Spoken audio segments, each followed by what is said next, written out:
understand what sexual freedom means, and you're able to get rid of the baggage of vocabulary and the baggage of stereotypes, and you can acknowledge your desire, which I'm sure all of us have, but we struggle to come to terms with, and it could be for a woman, for a man, for an animal, for whatever desire means to you.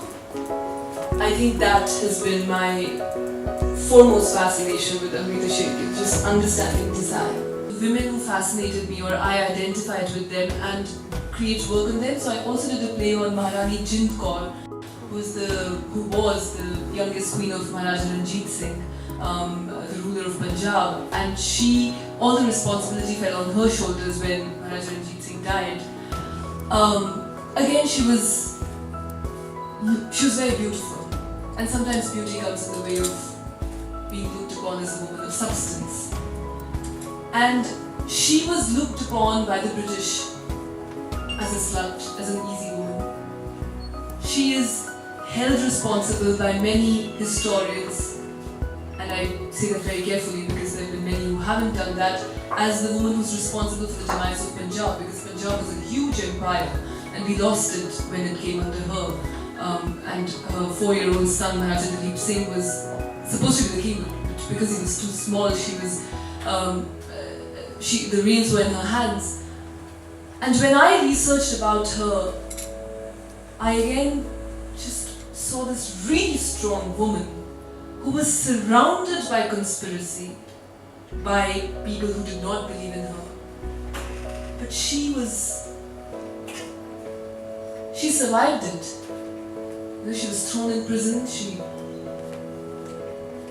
And I did a play on Amrita Pritam, the poet, and therefore I'm fascinated by poets. I think again, a woman poet is looked upon as somebody who's always crying, very sentimental,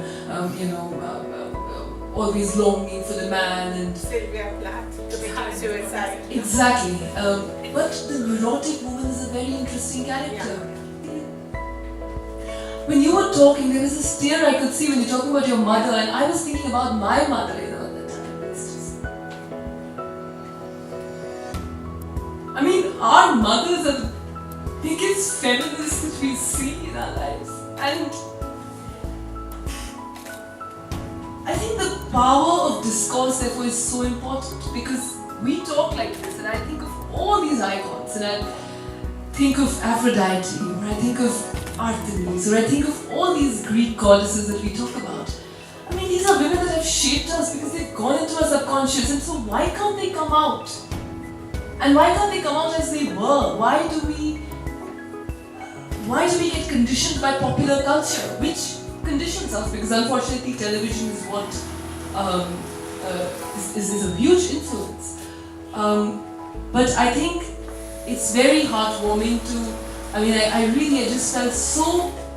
Just listening to that story, because there are different facets of her personality, and it is our responsibility, I think, as artists, to show all dimensions of a legend, a myth, and therefore, for me, Amrita Shergil, I think she was a very torn woman, and I think it's high time that we discuss that as well, because that led to her death.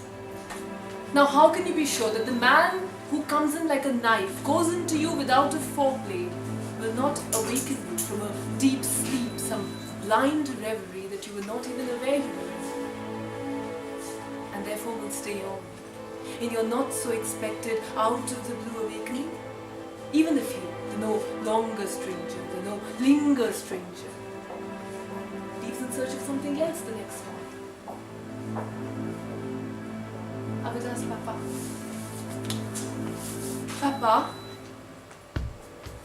how do you know who stays and who leaves? Maybe that one woman who only came to your house once has stayed on forever? Even if you can't smell her perfume in your attic anymore? But this other woman, who's been living with you for 20 years now, left your bed long ago. The day she started differentiating between diamonds and rust, forgetting that we will all be damned one day, and the moon will be full again after a few empty sleeps. Because we would have been in a world where it was not needed. Because we would have been together without knowing that all of us were going to be together.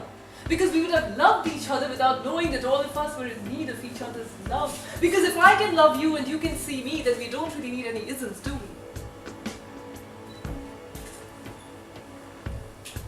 We could have danced and laughed and cried with our tongues and feet, and all would be unlocked to each other. No bolt, no key.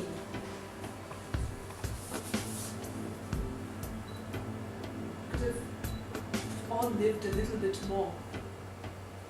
If you were just a little bit